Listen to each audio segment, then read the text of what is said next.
All right, what is up, guys? 60-day SMMA sprints, and as you guys know, answering all of your questions, please drop them below in the comments. It doesn't matter where you're at. If I could just give some sort of value, that's the goal here. And please sub to the channel as well. So yesterday's video, we had John. John said, when hiring that VA or any employee, how do you go about recruiting the best talent? Are there specific prerequisites that you like to see on the resume, specific past experiences?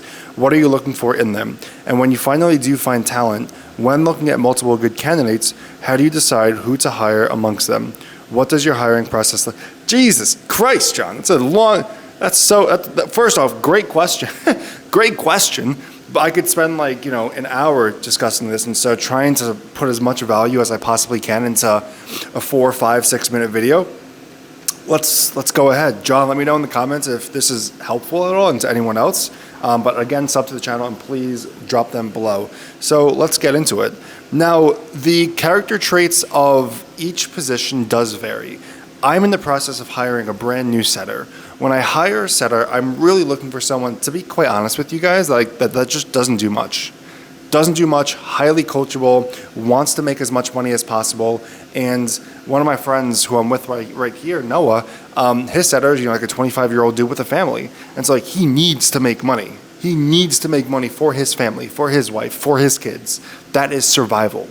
And so it's really hard. And if you have that plus coachability, it really just depends. So diving a little bit deeper then into your question, right? So the prerequisites when hiring and when interviewing, I like to ask about their previous experiences, and I like to ask, and I like to have an awareness if they make excuses, right? Like if a person comes to me on their resume, they have 3 different employers, I ask them individually about 3 different employers, and they end up putting the blame on them, not taking responsibility for anything, for any of their actions, that's a massive red flag. That is a huge red flag, because when somebody leaves a company for a specific reason and it was the company's fault, what are the chances they come into my company and they leave and it's somehow my fault, right? So we want the character traits of just complete ownership when hiring for pretty much any position. Now there are character traits that are applicable to any position, like that one just stated. Taking responsibility for all the actions, the good, the bad that happens in that person's experience, both professionally, personally as well. I also really like people who not just have the business experience as well, but personal values and personal goals moving forward. Why are you doing what you're doing? Why are you a setter? Why are you a CSM?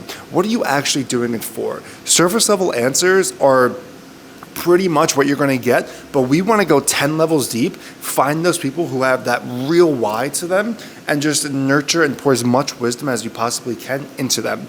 So people that work out, I like. People that read, I like. People that are doing it for a greater purpose, whether it's taking care of their family, like my friend Noah's setter, or whoever it so be, right? Like personal goals, personal values, stand up for yourself, and people that have deep beliefs and they can defend it. That's more so important for more expensive positions, when you're paying someone 5, 6, 7, 8, 9, 10K a month. But I really hope that helps there. And let's see, what else was part of your question, John? You said, what does my hiring process look like? I'll tell you this. Part of my hiring process is reverse selling. And so for any position, specifically sales positions, because sales is tough, guys. Sales is extremely hard. The fact that you get rejected all day long and you just get beat up and just shoved down and rejected, and it's not a good thing that most people can bear or endure for a longer period of time. And so I like to reverse sell, meaning the first 1 or 2 interviews went extremely well. The last one, I'm like, why do you want to work here? Like, this isn't fun. This is boring work. You're going to be dialing 5, 6 hours a day. Why would you do that to yourself? Right? Telling them why they shouldn't work with us. Telling them why it's going to be one of the most difficult things they've done, professional and business-wise, and personal in their personal lives as well. Right? So why? Why do you want this position? And so if you push someone away and they don't pull in and sell themselves, they might not be the right fit.